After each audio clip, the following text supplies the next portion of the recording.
Les deux librairies qu'on va installer pour la formation sont PySide 2 et FBS. Donc PySide 2, c'est ce qui va nous permettre de créer les interfaces graphiques. Vous retrouverez ce module maintenant sous le nom de Qt for Python, mais le nom de la librairie qu'on va utiliser, qu'on va installer, s'appelle encore PySide 2. Donc vous retrouverez les deux appellations. Vous retrouverez également le nom PyQt ou PyQt, qui est en fait un autre binding de Python sur la librairie Qt. Donc c'est en fait quasiment la même chose, c'est juste que PyQt demande une licence commerciale si jamais vous voulez distribuer vos projets. Donc c'est vraiment la seule différence qu'il y a avec PySide. Il y a quelques différences au niveau du code. Nous, on va utiliser PySide puisque ça nous permet de distribuer librement nos créations, contrairement à PyQt. Donc ces deux librairies, on va les installer directement à l'intérieur de PyCharm. Là encore, on pourrait le faire à l'intérieur d'un terminal. Moi, je vais vous montrer à l'intérieur de PyCharm comment on peut installer des packages. Donc on va retourner dans les préférences. Donc je vais aller dans PyCharm préférences. Et dans les préférences du projet ici, dans notre Project Interpreter, on a la liste des packages qui sont actuellement disponibles. Donc on a uniquement le package pip et setup tools qui sont disponibles et on va cliquer sur le petit plus ici pour en ajouter d'autres. Donc je clique sur le plus et là vous voyez une liste donc, qui est assez importante de tous les packages qu'on peut installer à l'intérieur de notre environnement virtuel.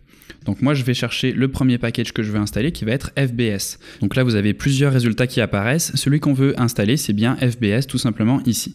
Donc on clique sur FBS et on sélectionne Install Package pour installer le package, donc la librairie à l'intérieur de notre environnement virtuel.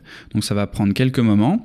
Et vous voyez que le package FBS a été installé avec succès. Donc vous voyez le message ici qui vous indique que ça a bien marché. Si jamais vous avez des erreurs, n'hésitez pas à poster l'erreur dans les questions et réponses de la formation pour que l'on puisse vous aider à installer ces packages.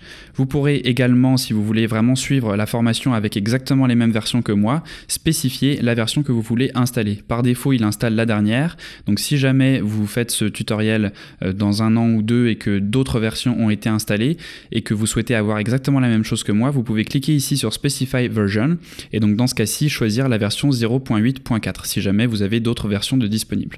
Donc moi je vais juste installer la dernière ici et on va ensuite installer PySide. Donc je vais mettre ici dans la barre de recherche PySide, vous voyez qu'on a PySide tout court et PySide 2. Donc PySide c'est l'ancienne version et nous ce qui va nous intéresser c'est PySide 2. Donc faites bien attention de sélectionner PySide 2.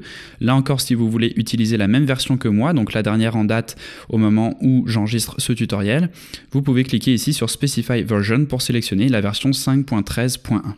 Là encore, vous cliquez sur Install Package et ça va lancer l'installation du package PySide 2 qui normalement va être un petit peu plus long à installer puisque ça pèse environ 100 ou 200 MB je pense, donc ça va aller le télécharger sur internet et l'installer à l'intérieur de votre environnement virtuel. Donc ça peut prendre quelques minutes. Une fois l'installation terminée, vous aurez un message pour vous indiquer si ça a réussi ou non. Donc dans mon cas, ça a bien fonctionné. Si jamais vous avez une erreur, là encore, n'hésitez pas à poster cette erreur dans les questions et réponses de la formation pour qu'on puisse vous aider. Donc PySide 2 a bien été installé. Je peux maintenant fermer cette fenêtre, vérifier que j'ai bien tous les packages. Donc on a bien PySide 2 ici et FBS. Vous remarquez d'autres packages qui ont été installés, donc c'est normal puisque ce sont des dépendances de FBS et PySide 2. Par exemple, PyInstaller, en fait, c'est le package qui va être utilisé par FBS pour packager notre application sur Windows, Mac et Linux. Donc c'est normal si vous voyez ici plus de packages que les seuls deux qu'on a installés, ce sont tout simplement les dépendances. Donc voilà comment installer les librairies directement à l'intérieur de PyCharm. Donc elles sont installées à l'intérieur de notre environnement virtuel. Donc je clique sur OK pour valider tout ça. Et maintenant qu'on a installé les deux librairies dont on avait besoin, on va pouvoir commencer notre projet et la création de la fenêtre de base de notre interface graphique.